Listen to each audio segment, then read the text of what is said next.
લોકસભાની સાથે 7 ચરણની ચૂંટણીના પરિણામોને હવે વેઢે ગણી શકાય ને એટલા કલાકો બાકી છે. 4 તારીખ એટલે કે આવતીકાલે આપણને ધડાધડ એક બેઠકના પરિણામો સમજાતા જશે ને આખી રમત પણ સમજાતી જશે. પણ તમને એક વિચાર આવ્યો કે આખરે આ મત ગણતરી કેવી રીતના થાય છે? આમાં ઈવીએમ નો શું ભાગ હોય છે? ઈવીએમ કેવી રીતના ખોલવામાં આવે છે? જો તમને નથી ખબર તો આજનો ડેઇલી ડોઝ તમે પૂરો જોઈ લેજો, તમને બધી જ માહિતી મળી જશે.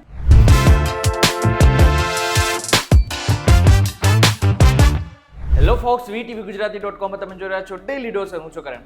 તમે જ્યારે મત દઈને ઘરે આવો, આ બાદ ઈવીએમ ને ક્યાં રખાય છે એની વિશે તમને કદાચ ખબર જ હશે. જો નથી ખબર તો આના પર મેં ઓલરેડી એક વિડીયો બનાવી નાખ્યો છે, એની લિંક મેં ડિસ્ક્રિપ્શનમાં મોકલેલી છે, તો ચોક્કસથી એકવાર આ વિડીયો જોઈ લેજો. Let's back to the point. મતગણતરીના દિવસે મતગણતરી કેન્દ્રમાં ઈવીએમ લઈ જવાથી લઈને જ્યાં સુધી રિઝલ્ટ જાહેર ન થાય ને એ બધી જવાબદારી રિટર્નિંગ ઓફિસરની હોય છે. સૌથી પહેલા તો આ ઈવીએમ ને સ્ટ્રોંગ રૂમમાંથી મતગણતરીના હોલ સુધી લઈ જવામાં આવતું હોય છે.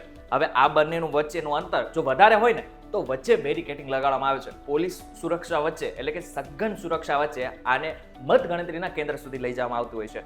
મતગણતરીનું જે કેન્દ્ર છે, હોલ છે, ત્યાંના પણ અમુક એવા પ્રકારના નિયમો હોય છે જે પાળવાના હોય છે. જેમ કે મતગણતરીના કેન્દ્ર ઉપર ઈવીએમ ને લઈ જવાથી લઈને રિઝલ્ટ જ્યાં સુધી જાહેર ન થાય ને ત્યાં સુધીની બધી જવાબદારી રિટર્નિંગ ઓફિસરની હોય છે. મતગણતરી દરમિયાન ઉમેદવારોને તેમના કાઉન્ટિંગ એજન્ટ સાથે અથવા તો ચૂંટણી એજન્ટ સાથે મતગણતરીના કેન્દ્ર પર રહેવાની મંજૂરી આપવામાં આવે છે. આ લોકોને એટલા માટે રાખવામાં આવે છે જેથી આગળ જઈને કોઈ ઈવીએમ ઉપર સવાલ ઉભા ના કરે કે સીલ તૂટ્યું છે કે નહીં, ઈવીએમ નું સીલ આગળથી જ કોઈ તોડી નથી નાખ્યું કે પછી ઘણા બધા પ્રશ્નો હોય. આ પ્રશ્નોને સાઈડમાં રાખવા માટે જ, આ પ્રશ્નોના જવાબ આપવા માટે જ આ ચૂંટણી એજન્ટોને અહીં રાખવામાં આવતા હોય છે. હવે સવારે સૌથી પહેલા પોસ્ટલ બેલેટ પેપરના જેટલા પણ મત છે ને એને ગણવામાં આવે છે. તમને એક સવાલ થતો હશે કે પોસ્ટલ બેલેટ પેપરથી ક્યાં મતદાન થાય છે? હવે તો બધા ઈવીએમ થી થાય છે. તો તમને જણાવી દઉં કે જે લોકો ચૂંટણી વખતે અધિકારીઓ, જે લોકો રોકાયેલા હોય છે, જે લોકોને કામ આપવામાં આવેલું છે, એ લોકો તો મત આપી નથી શકવાના. એટલા માટે જ તેઓને પહેલેથી જ મત આપવામાં આવતો હોય છે. એટલે કે તેમને ઓલરેડી જ પોસ્ટલ બેલેટ પેપરથી મત આપવાનો હોય છે. હવે આનો જ જે ગણતરી હોય છે તે સૌથી પહેલા કરવામાં આવે છે. પોસ્ટલ બેલેટ પેપરની ગણતરી લગભગ 30 મિનિટ સુધી થાય છે. આ બાદ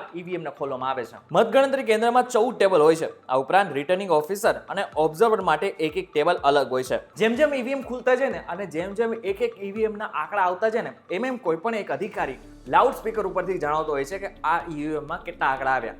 હવે એ એટલા માટે જણાવવામાં આવતું હોય છે કે જેથી લોકોને પણ ખબર પડે, બહાર રહેલા જર્નાલિસ્ટને પણ ખબર પડે કે આખરે કેટલા આંકડા થયા છે. આની સાથે સાથે આને વલણ કહેવામાં આવે છે. હવે જે જગ્યા ઉપર આ મતગણતરી થાય છે ને એટલે કે ઈવીએમ ખોલવામાં આવે છે, એની ગણતરી કરવામાં આવે છે, એ જગ્યા ઉપર મોબાઈલ બિલકુલ બેન હોય છે. પરંતુ હા, આ બધી જ વસ્તુની વિડીયો રેકોર્ડિંગ ચોક્કસથી થતી હોય છે. આની સાથે સાથે જે રૂમમાં કાઉન્ટિંગ થાય છે ને ત્યાં મીડિયાને પણ પ્રતિબંધ હોય છે. મીડિયાને પણ બારીની બહાર રહેવાનું હોય છે.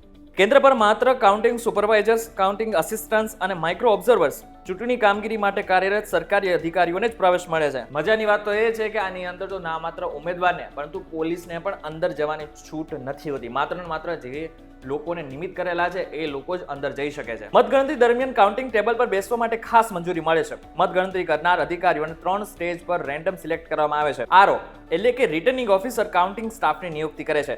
કેટલાક સ્ટાફને રિઝર્વ રાખવામાં આવે છે. દરેક કાઉન્ટિંગ ટેબલ પર એક સુપરવાઇઝર હોય છે. આ બધા એક પછી એક વિધાનસભાની જેટલી પણ સીટો છે ને એ પરના ઈવીએમ ને ખોલવામાં આવે છે અને ઈવીએમ ખોલતા આપણને દરેક પ્રકારની માહિતી મળતી જાય છે કે કોણ જીતી રહ્યું છે, કેટલા લોકો આવી રહ્યા છે, કે પછી કયો જે ઉમેદવાર છે એ હારી રહ્યો છે. આવા તમને એક પ્રશ્ન થતો હશે કે આ બધું જ થયા બાદ ઈવીએમ ને ક્યાં રાખવામાં આવે છે? શું ઈવીએમ ને તોડી નાખવામાં આવે છે, ભંગારમાં નાખી દેવામાં આવે છે? તો ના. સૌથી પહેલા તો એ સમજી લો કે આ પરિણામ આવી જાય ને આ બાદ જે પણ વિજેતા હોય ને એ વિજેતાને એક સર્ટિફિકેટ આપવામાં આવે છે. હવે કોઈ પણ ઉમેદવારને આનાથી વાંધો હોય ને રિઝલ્ટથી તો 45 દિવસ સુધી એ ફરીથી રીકાઉન્ટિંગ કરી શકે છે. એટલા માટે જ ઈવીએમ ને જે છે એ સ્ટ્રોંગ રૂમમાં ફરીથી લઈ જવામાં આવે છે. પરંતુ હા, 45 દિવસ સુધી કોઈને પણ વાંધો ના હોય ને તો સ્ટ્રોંગ રૂમમાંથી આ ઈવીએમ ને એક ખાસ જગ્યા ઉપર લઈ જવામાં આવે છે જેને સ્ટોરેજ રૂમ કહેવામાં આવે છે. હવે સ્ટોરેજ રૂમ શા માટે? તો તમને જણાવી દઉં કે આગળની કોઈ પણ ચૂંટણી આવે ને ત્યારે ઈવીએમ ની જરૂર પડે ને ત્યારે સ્ટોરેજ રૂમમાંથી ડાયરેક્ટ આ ઈવીએમ મશીનને ત્યાં લઈ જવામાં આવે છે. એટલા માટે આને કોઈ ભંગારમાં નથી નાખવા દેવામાં આવતા કે પછી આનો નાશ નથી કરી દેવામાં આવતો. આનો ફરી ઉપયોગ કરી શકાય. ત્યારે તમને સમજાય ગયો હશે કે મતગણતરી આખરે કેવી રીતના થાય છે, ઈવીએમ ને ક્યાં રાખવામાં આવે છે, ઈવીએમ ને કઈ જગ્યા ઉપર મૂકવામાં આવે છે. આની સાથે સાથે મતગણતરીના કેન્દ્ર ઉપર કયા કયા સરકારી અધિકારીઓ હોય છે. આ વિડીયો તમને કેવો લાગે એમને કમેન્ટ કરીને ચોક્કસથી કહેજો. વિડીયો થકી જો તમને કોઈ ઇન્ફોર્મેશન મળી હોય તો વિડીયોને લાઈક અને શેર જરૂરથી કરજો. તો આવા જ ઇન્ફોર્મેટિવ વિડીયોઝ માટે VTVGujarati.com સાથે જોડાયેલા રહેજો. અને હા, એક મહત્વની વાત, તમારે અમારી તાજેતરના જેટલા પણ સમાચાર છે એને મેળવવા હોય ને તો અમારી એક વોટ્સઅપ ચેનલ પણ છે. તમે એની લિંક મેં ડિસ્ક્રિપ્શનમાં મૂકેલી છે, ત્યાંથી ડાયરેક્ટ તમે અમારી વોટ્સઅપ ચેનલ સાથે જોડાઈ શકો છો.